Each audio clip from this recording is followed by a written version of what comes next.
welcome back to my channel. Today we are going to try a new recipe to see if my kids will like it. I found it on Facebook because that's where you find all the good recipes.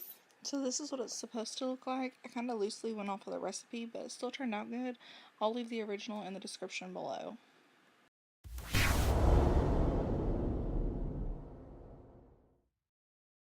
So I know I'm kind of all over the place with this, but I have my skillet on medium heat with some butter and garlic, and I put those bacon bits in it. I also have in that bowl some applewood smoked pork chops that I had marinated earlier in the day for a few hours.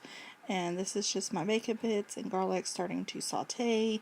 I'm trying to just caramelize the bacon and get the flavor of the garlic all through it. So I went to Walmart and picked up 2 bags of their Brussels sprouts because they were on sale for $1 in the frozen section, and I just threw it in there with my bacon bits and garlic and butter, and I will keep adding butter to kind of keep my pan from sticking and keeping the flavors going. So that's just going to sit and kind of steam and cook for a little bit, and we'll check back in with it. And in this pan I have some butter starting to melt because I'm going to pan sear my pork chops, so I will keep an eye on the both of them. And these are super thick pork chops, so I kind of have to cook them for a little longer in the pan. I don't know why Save-A-Lot had such thick pork chops. That's not normal.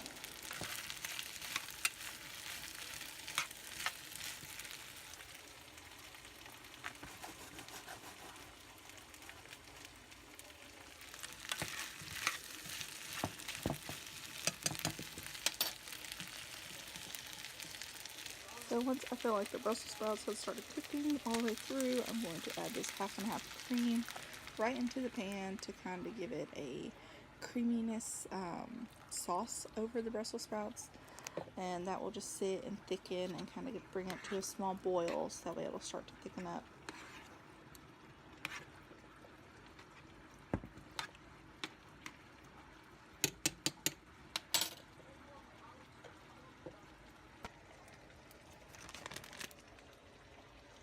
Once it started to thicken a little bit, I'm going to add some mozzarella cheese, and it actually called for Parmesan as well. I just couldn't find Parmesan shredded, and I'm not a big Parmesan fan, so I just opted to leave it out.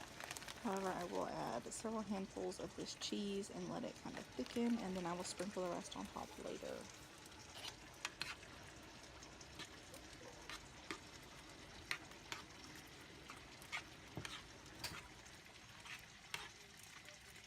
If you could smell this, it's starting to smell really, really good.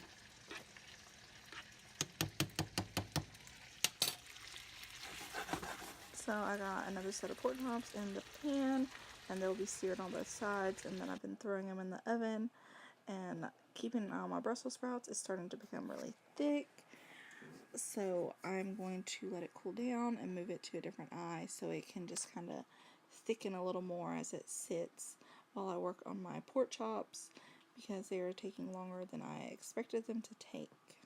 So that's going to sit there with the rest of the cheese on there and kind of just melt while I watch these pork chops and try to get dinner wrapped up, because the kids are starting to get fussy.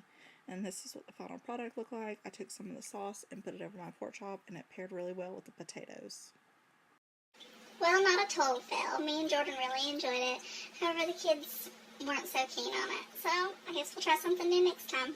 Thanks for spending some time with us. We'll see you in the next video.